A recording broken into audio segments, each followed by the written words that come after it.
नमो भगवते वासुदेवाय नमः। आप सभी का अपने YouTube चैनल आध्यात्मिक सागर में हार्दिक स्वागत है। सबसे पहले तो आज सभी श्रोताओं का हमारी कथाओं का सस्नेह सुनने और कमेंट्स के लिए मेरा हार्दिक आभार। आज मैं आप सभी के समक्ष वैशाख मास के महात्म्य का अध्याय 9 प्रस्तुत करने जा रही हूँ। वैशाख मास महात्म्य के प्रथम 8 अध्याय हमारे चैनल पर अपलोड किए हुए हैं, आप उन्हें भी सुन सकते हैं। वीडियो पसंद आए तो उसे लाइक करें, शेयर करें और नए हैं तो चैनल को सब्सक्राइब करें। तो आइए अब शुरू करते हैं वैशाख मास के महात्म्य का अध्याय 9। इस अध्याय में वैशाख मास की श्रेष्ठता, उसमें जल, व्यजन, छत्र, पादुका और अन्न आदि दानों की महिमा का वर्णन है। नारायणं नमस्कृतं नरं चैव नरोत्तमं देवीं सरस्वतीं व्यासं ततो जयमुदीरयेत्। अर्थात भगवान नारायण, नर श्रेष्ठ नर, देवी सरस्वती तथा महर्षि वेद व्यास को नमस्कार करके भगवान की विजय कथा से परिपूर्ण इतिहास, पुराण आदि का पाठ करना चाहिए। सूत जी कहते हैं, राजा अम्बरीश ने परमेष्ठी ब्रह्मा के पुत्र देवर्षि नारद से पुण्यमय वैशाख मास का महात्म्य इस प्रकार पूछा। ब्राह्मण, मैंने आपसे सभी महीनों का महात्म्य सुना। उस समय आपने यह कहा था कि सब महीनों में वैशाख मास ही श्रेष्ठ है, इसलिए यह बताने की कृपा करें कि वैशाख मास में क्यों भगवान विष्णु को प्रिय है और उस समय कौन कौन से धर्म भगवान विष्णु के लिए प्रीतिकारक हैं। नारद जी ने कहा, वैशाख मास को ब्रह्मा जी ने सब मासों में उत्तम सिद्ध किया है। वह माता की भांति सब जीवों को सदा अभीष्ट वस्तु प्रदान करने वाला है। धर्म, यज्ञ, क्रिया और तपस्या का सार है। संपूर्ण देवताओं द्वारा पूजित है। जैसे विद्याओं में वेद विद्या, मंत्रों में प्रणव, वृक्षों में कल्प वृक्ष, धेनुओं में कामधेनु, देवताओं में विष्णु, वर्णों में ब्राह्मण, प्रिय वस्तुओं में प्राण, नदियों में गंगा जी, तेजों में सूर्य, अस्त्र शस्त्रों में चक्र, धातुओं में सुवर्ण, वैष्णवों में शिव तथा रत्नों में कौस्तुभ मणि है। उसी प्रकार धर्म के साधनभूत महीनों में वैशाख मास सबसे उत्तम है। संसार में इसके समान भगवान विष्णु को प्रसन्न करने वाला दूसरा कोई मास नहीं है। जो वैशाख मास में सूर्योदय से पहले स्नान करता है, उससे भगवान विष्णु निरंतर प्रीति करते हैं। पाप तभी तक गरजते हैं जब तक जीव वैशाख मास में प्रातः काल जल में स्नान नहीं करता। राजन, वैशाख के महीने में सब तीर्थ आदि देवता तीर्थ के अतिरिक्त बाहर के जल में भी सदैव स्थित रहते हैं। भगवान विष्णु की आज्ञा से मनुष्यों का कल्याण करने के लिए वे सूर्योदय से लेकर 6 दंड के भीतर तक वहाँ मौजूद रहते हैं। वैशाख के समान कोई मास नहीं है, सतयुग के समान कोई युग नहीं है, वेद के समान कोई शास्त्र नहीं है और गंगा जी के समान कोई तीर्थ नहीं है। जल के समान दान नहीं है, खेती के समान धन नहीं है और जीवन से बढ़कर कोई लाभ नहीं है। उपवास के समान कोई तप नहीं, दान से बढ़कर कोई सुख नहीं, दया के समान कोई धर्म नहीं, धर्म के समान मित्र नहीं, सत्य के समान यश नहीं, आरोग्य के समान उन्नति नहीं, भगवान विष्णु से बढ़कर कोई रक्षक नहीं और वैशाख मास के समान संसार में कोई पवित्र मास नहीं है। ऐसा विद्वान पुरुषों का मत है। वैशाख श्रेष्ठ मास है और शेषशायी भगवान विष्णु को सदा प्रिय है। सब दानों से जो पुण्य होता है और सब तीर्थों में जो फल होता है, उसी को मनुष्य वैशाख मास में केवल जल दान करके प्राप्त कर लेता है। जो जल दान में असमर्थ है, ऐसे ऐश्वर्य की अभिलाषा रखने वाले पुरुष को उचित है कि वह दूसरे को प्रबोध करे, दूसरे को जलदान का महत्व समझाए। यह सब दानों से बढ़कर हितकारी है। जो मनुष्य वैशाख में सड़क पर यात्रियों के लिए प्याऊ लगाता है, वह विष्णु लोक में प्रतिष्ठित होता है। नृपश्रेष्ठ, प्रपादान मतलब प्याऊ लगाने वाला दान देवताओं, पितरों तथा ऋषियों को अत्यंत प्रीति देने वाला है। जिसने प्याऊ लगाकर रास्ते के थके मांदे मनुष्यों को संतुष्ट किया है, उसने ब्रह्मा, विष्णु और शिव आदि देवताओं को संतुष्ट कर लिया है।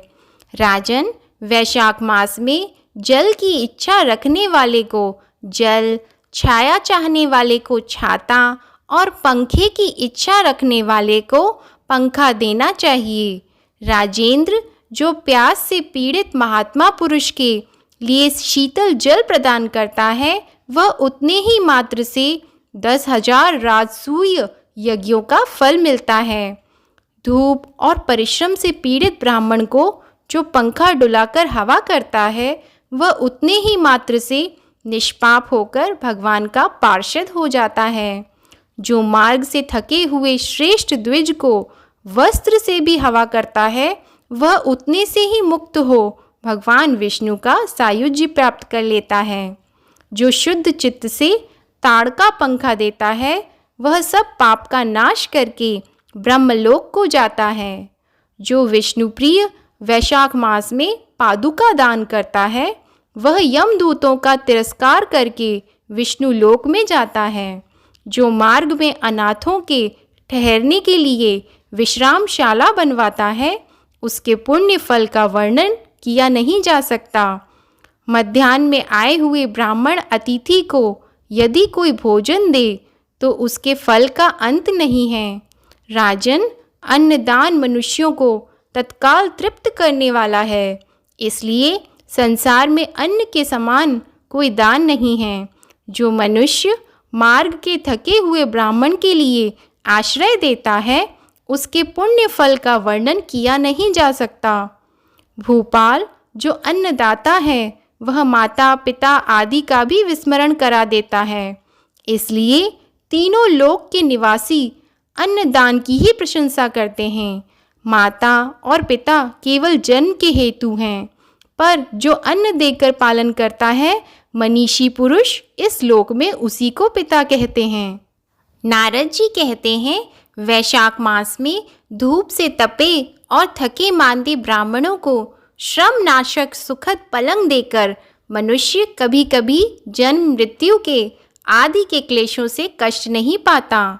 जो वैशाख मास में पहनने के लिए कपड़े और बिछावन देता है, वह उसी जन्म में सब भोगों से संपन्न हो जाता है और समस्त पापों से रहित हो ब्रह्मा निर्वाण मोक्ष को प्राप्त होता है। जो तिनके की बनी हुई या अन्य खजूर आदि के पत्तों की बनी हुई चटाई दान करता है, उसकी उस चटाई पर साक्षात भगवान विष्णु शयन करते हैं। चटाई देने वाला बैठने और बिछाने आदि में सब ओर से सुखी रहता है। जो सोने के लिए चटाई और कंबल देता है, वह उतने ही मात्र से मुक्त हो जाता है। निद्रा से दुख का नाश होता है, निद्रा से थकावट दूर होती है और वह निद्रा चटाई पर सोने वाले को सुखपूर्वक आ जाती है। धूप से कष्ट पाए हुए श्रेष्ठ ब्राह्मण को जो सूक्ष्मतर वस्त्र दान करता है, वह पूर्ण आयु और परलोक में उत्तम गति को पाता है। जो मनुष्य ब्राह्मण को फूल और रोली देता है, वह लौकिक भोगों का भोग करके मोक्ष को प्राप्त होता है। जो खस, कुश और जल से वासित चंदन देता है, वह सब भोगों में देवताओं की सहायता पाता है तथा उसके पाप और दुख की हानि होकर परमानंद की प्राप्ति होती है। वैशाख के धर्म को जानने वाला जो पुरुष गोरोचन और कस्तूरी का दान करता है, वह तीनों तापों से मुक्त होकर परम शांति को प्राप्त होता है। जो विश्रामशाला बनवाकर प्याऊ सहित ब्राह्मण को दान करता है वह लोगों का अधिपति होता है। जो सड़क के किनारे बगीचा, पोखरा, कुआं और मंडप बनवाता है वह धर्मात्मा है, उसे पुत्रों की क्या आवश्यकता है। उत्तम शास्त्र का श्रवण, तीर्थ यात्रा, सत्संग, जलदान, अन्नदान, पीपल का वृक्ष लगाना तथा पुत्र, इन 7 को विज्ञ पुरुष संतान मानते हैं। जो वैशाख मास में तापनाशक तक्र दान करता है वह इस पृथ्वी पर विद्वान और धनवान होता है। धूप के समय मट्ठे के समान कोई दान नहीं, इसलिए रास्ते के थके मांदे ब्राह्मण को मट्ठा दान देना चाहिए। जो वैशाख मास में धूप की शांति के लिए दही और खांड का दान करता है तथा विष्णु प्रिय वैशाख मास में जो स्वच्छ चावल देता है वह पूर्ण आयु और संपूर्ण यज्ञों का फल पाता है। जो मनुष्य ब्राह्मण के लिए गोघृत अर्पण करता है वह अश्वमेध यज्ञ का फल पाकर विष्णु लोक में आनंद का अनुभव करता है। जो दिन के ताप की शांति के लिए सायंकाल में ब्राह्मण को ऊख दान करता है उसको अक्षय पुण्य प्राप्त होता है। जो वैशाख मास में शाम को ब्राह्मण के लिए फल और शरबत देता है उससे उसके पितरों को निश्चय ही अमृत पान का अवसर मिलता है। जो वैशाख के महीने में पके हुए आम के फल के साथ शरबत देता है उसके सारे पाप निश्चय ही नष्ट हो जाते हैं। जो वैशाख की अमावस्या को पितरों के उद्देश्य से कस्तूरी, कपूर, बेला और खस की सुगंध से वासित शरबत से भरा हुआ घड़ा दान करता है वह 96 घड़ा दान करने का पुण्य पाता है। वैशाख में तेल लगाना, दिन में सोना, कांसे के पात्र में भोजन करना, खाट पर सोना, घर में नहाना, निषिद्ध पदार्थ खाना, दोबारा भोजन करना और रात में खाना, यह 8 बातें त्याग देनी चाहिए। जो वैशाख में व्रत का पालन करने वाला पुरुष पद्मा पत्ते में भोजन करता है वह सब पापों से मुक्त हो विष्णु लोक में जाता है। जो विष्णु भक्त पुरुष वैशाख मास में नदी स्नान करता है वह 3 जन्मों के पाप से निश्चय ही मुक्त हो जाता है। जो प्रातःकाल सूर्योदय के समय किसी समुद्रगामिनी नदी में वैशाख स्नान करता है वह 7 जन्मों के पाप से तत्काल छूट जाता है। जो मनुष्य 7 गंगाओं में से किसी में भी ऊष काल में स्नान करता है वह करोड़ों जन्मों में उपार्जित किए हुए पाप से निसंदेह मुक्त हो जाता है। जानवी गंगा, वृद्ध गंगा, गोदावरी, कालिंदी, यमुना, सरस्वती, कावेरी, नर्मदा और वेणी, ये 7 गंगाएं कही गई हैं।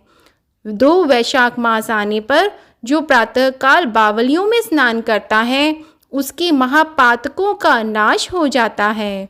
कंद, मूल, फल, शाक, नमक, गुड़, बेर, पत्र, जल और तक्र जो भी वैशाख में दिया जाए वह सब अक्षय होता है।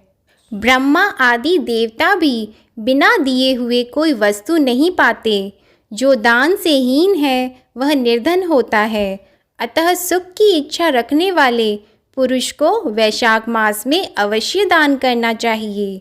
सूर्य देव के मेष राशि में स्थित होने पर भगवान विष्णु के उद्देश्य से अवश्य प्रातःकाल स्नान करके भगवान विष्णु की पूजा करनी चाहिए। कोई महीरथ नाम एक राजा था जो कामनाओं में आसक्त और अजितेंद्रिय था। वह केवल वैशाख स्नान के सुयोग से स्वतः वैकुंठ धाम को चला गया। वैशाख मास के देवता भगवान मधुसूदन हैं, अतएव वह सफल मास है। वैशाख मास में भगवान की प्रार्थना का मंत्र इस प्रकार है: मधुसूदन देवेश वैशाखे मेष गे रवो प्रातः स्नानम करिष्यामि निर्विघ्नं कुरु माधव। अर्थात हे मधुसूदन, हे देवेश्वर माधव, मैं मेष राशि में सूर्य के स्थित होने पर वैशाख मास में प्रातः स्नान करूँगा, आप इसे निर्विघ्न पूर्ण कीजिए। तत्पश्चात इस मंत्र से अर्घ्य प्रदान करें। वैशाखे मेषगे भानोः प्रातः स्नान परायणः अर्घ्यतेयं प्रदास्यामि ग्रहाणं मधुसूदन। अर्थात सूर्य के मेष राशि पर स्थित रहते हुए वैशाख मास में प्रातः स्नान के नियम में संलग्न होकर मैं आपको अर्घ्य देता हूँ, मधुसूदन इसे ग्रहण कीजिए। इस प्रकार अर्घ्य समर्पण करके स्नान करें, फिर वस्त्रों को पहनकर संध्या तर्पण आदि सब कर्मों को पूरा करके वैशाख मास में विकसित होने वाले पुष्पों से भगवान विष्णु की पूजा करें। उसके बाद वैशाख मास के महात्म्य को सूचित करने वाली भगवान विष्णु की कथा सुने। ऐसा करने से कोटि कोटि जन्मों के पापों से मुक्त होकर मनुष्य मोक्ष को प्राप्त होता है।